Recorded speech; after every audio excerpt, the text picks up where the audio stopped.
Finally today, we explore Cornwall and Ireland in the company of a surrealist painter, poet and magician.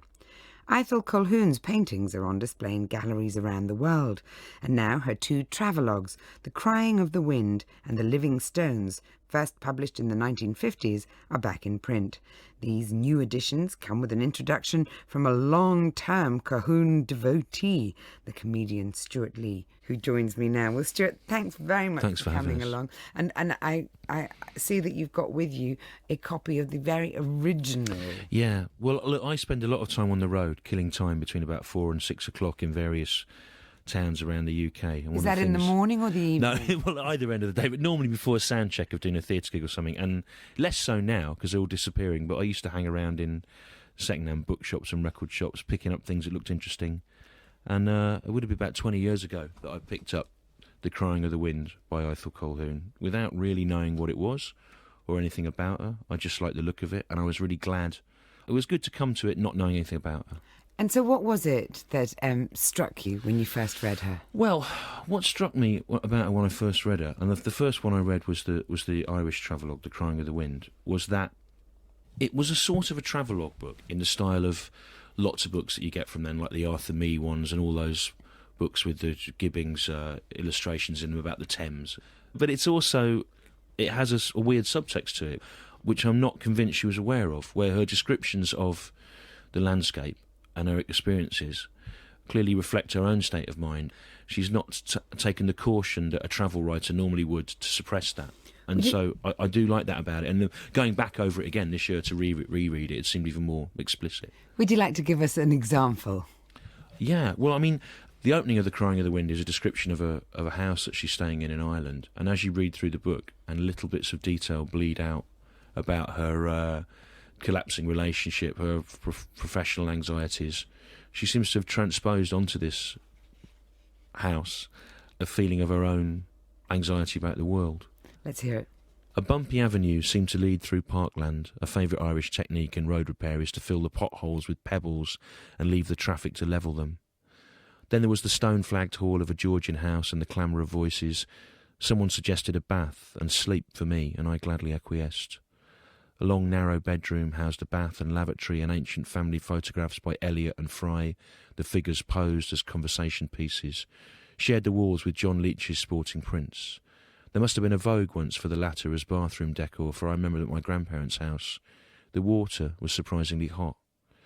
The household consisted of 5 ageing sisters. Perhaps only Ireland could produce such a menage. 4 were unmarried, the remaining one, a widow, had her younger son with her.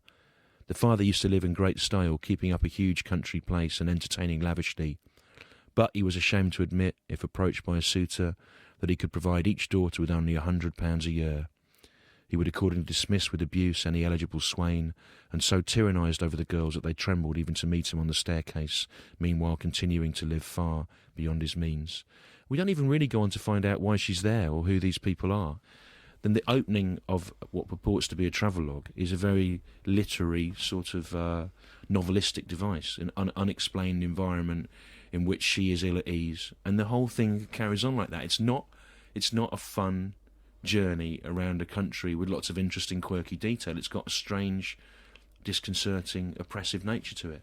Now, you explained that you stumbled upon her work, and you do seem a kind of odd pairing. You know, you, the 21st century male, sensible, rational, acerbic comedian, and she, this really quite off-the-wall occultist, surrealist, magician.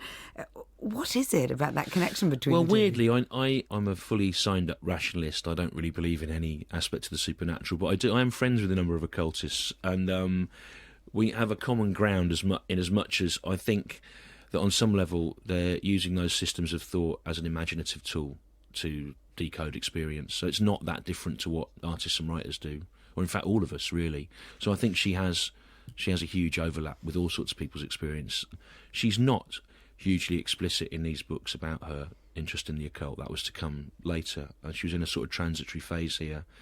But one of the things that she does is she foregrounds her emotional responses to the landscape and to history before she goes to find out the facts about it. Sometimes in the Irish one, her responses to various archaeological sites actually intuit what was to go on to become accepted theory about them. She published these books in the 50s, so what impression do we get of Cornwall and Ireland at the time? Well, they remind me of a lot of travelogues by writers, like when Johnson and Boswell are writing about the Scottish Highlands, they both lament that they weren't. Everyone's saying it's a shame we weren't here 20 years ago. It was really good then, and Arthur Macon, who I really like, writes about coming to late 1800s London, but he has very much a feel that he missed it at its best. And she seems to get into both these places at a point where she's concerned that they're changing. And it's particularly true of the Cornish book, where she's writing about the forest disappearing, about the intrusion of noise into silent spaces, about tourism kind of monetising folklore. And it's interesting to see those sorts of anxieties back then, when obviously it's something we're really concerned about now. It sounds like you're a big fan of the travelogue. What is it you go to them for, or is it because you're travelling so much? I think it's because I travel so much, and I travel so much that I love picking up books about the place. I mean, I go to the same 150 places in the UK every year, and have done for 25 years doing gigs. And so to read other people's experiences of them at different times is always really interesting. But I also like the fact that different people have different takes on it, and hers is a very unique one. And she says she's not the sort of person that would normally be asked to write a travel book. She's in a bad mood in The Crying of the Wind. She's not pleased, doesn't seem pleased to be there. There's a great chapter where she goes out with a load of theatre types in Dublin, which someone else would normally write about, the amazing, society of all these fascinating people. Yes, it's wonderfully literate. She hates them by the end of the night. She's really sick of it. And it's interesting to see that in that sort of book. So I wish I'd met her. And it's funny, sort of these people you end up being a fan of, and you realise, you nearly overlap with them, because I've got a feeling she would have been very funny in quite a bitter way. You could read these as travelogues, but you could read particularly The Crying of the Wind. You can read as an experimental novel written by an unreliable narrator who's trying to withhold their own emotional feelings from you, but can't help the fact that the landscape lets them bleed through. I think it's a great piece of work. Sounds pretty tantalising. Thank you very much, Stewart Lee. And The Crying of the Wind and The Living Stones by Ithell Colquhoun come from Peter Owen Publishers.